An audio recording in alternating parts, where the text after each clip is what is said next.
Hopefully, you all are having a wonderful, wonderful day. We are back again with a match report and injury crisis. There is some important things to talk about regarding the game yesterday. We had two injuries.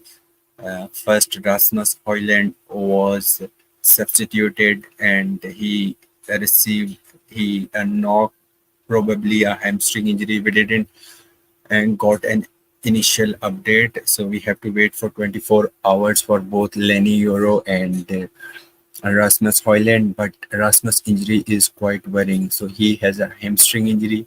He had a hamstring injury, I think, last season two times. And if I'm not wrong, you can correct me in the comments. And he had an injury last season, and now he made a sprint and he pulled out his hamstring. So these hamstring injuries are very dangerous. The chances of occurring these injuries again and again are very high, and especially those players. If there is someone who is a subject matter expert on this, he can explain better. The players who uses speed to their advantage can get injured. So this is very, very, very worrying thing. And Lenny Euro also got injured. He was substituted. He was substituted quite early in the game. He was limping when he was going down to the tunnel, and he just played 35 minutes. So, are we going again back to what happened in the last season? Uh, the things that happened in the last season should not have repeat this season. Otherwise, we will end up having a bad campaign again. What Man United can do, they can work on the squad depth. This is very, very important, and we saw yesterday the first 30 minutes, first 40 minutes, and the second half was completely different. And people are actually having a go at Anthony. We will talk about later on this because this is not good.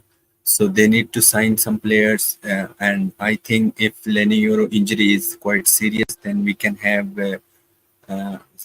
sign Delete, and we also need to go for Gerard Breathenwaite if only Everton can lower their demands. So I think if Everton agrees for 60 million with ads on 50 million upfront and 10 million in ads on, then we should go for it because we need a squad depth. And to make that space, both of Harry Maguire and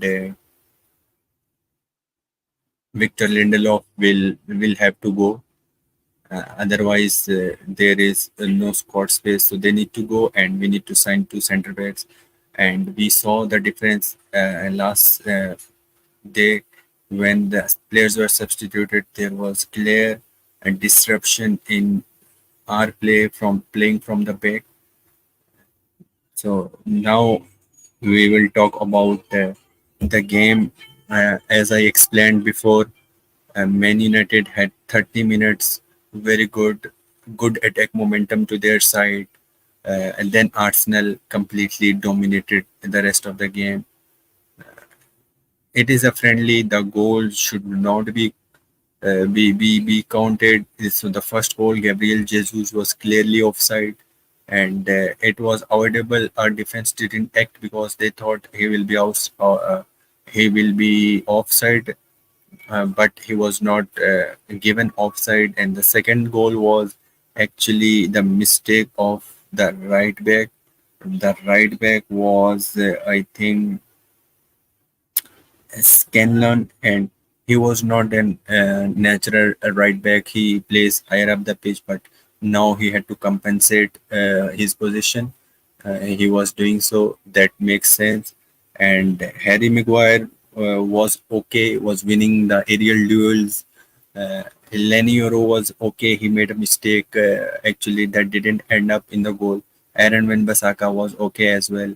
Harry Amas. So I saw the glimpse of Harry Amas yesterday.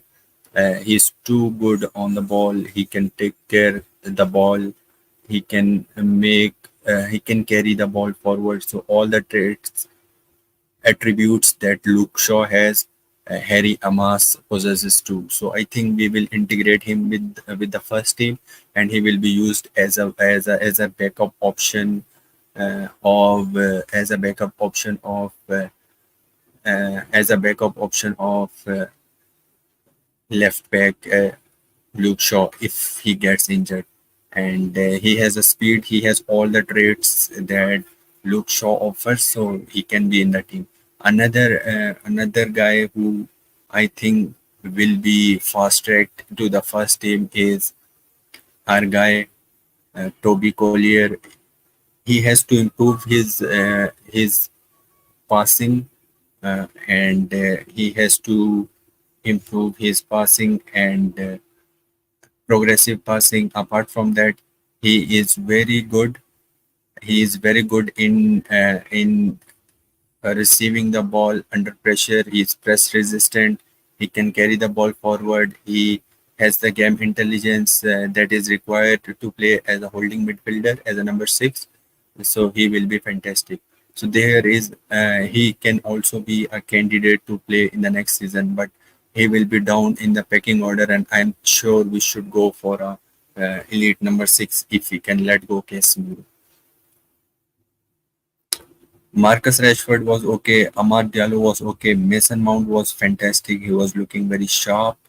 He played 45 minutes and he was looking very sharp. Uh, he made two key passes. He played three long balls. He successfully found his target man on three of its long balls. 7 out of 5 ground duels win. 8 two times possession lost in 45 minutes, which is quite remarkable, and he can challenge Bruno Fernandes for the number 10 position. I'm not saying Bruno is not a good guy, but we need to rotate to so that our performance does not impact. We have a squad depth, and Bruno does not play too much of the games like he used to play, and he get exhausted. So we need to work hard on this, and I think Mason Mount will be success in the next season.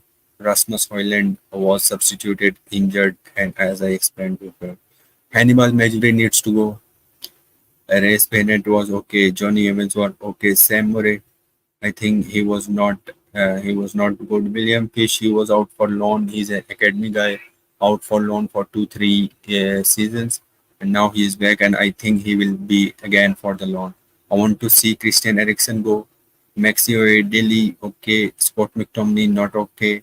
Jadon Sancho, he was kind of fine. Scanlon was guilty of gifting second goal.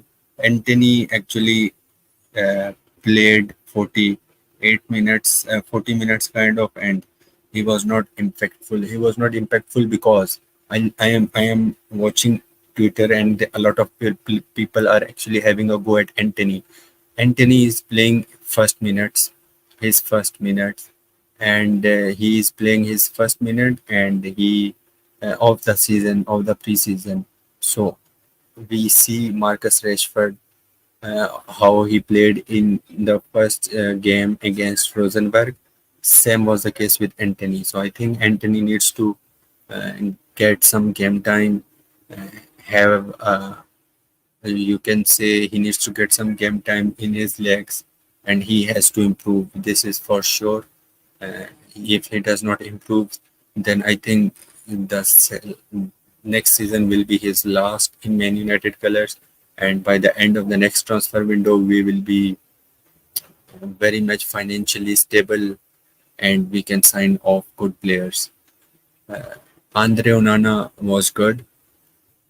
He made some good saves, and when good ball playing center backs are in front of him, he is the best goalkeeper. We can argue that he is not an elite shot stopper.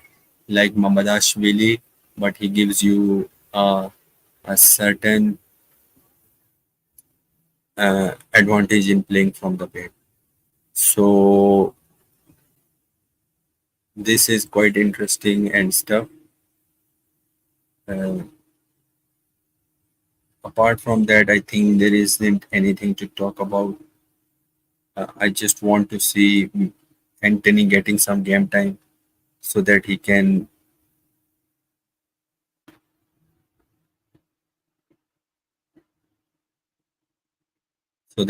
contribute and let me know what do you guys think.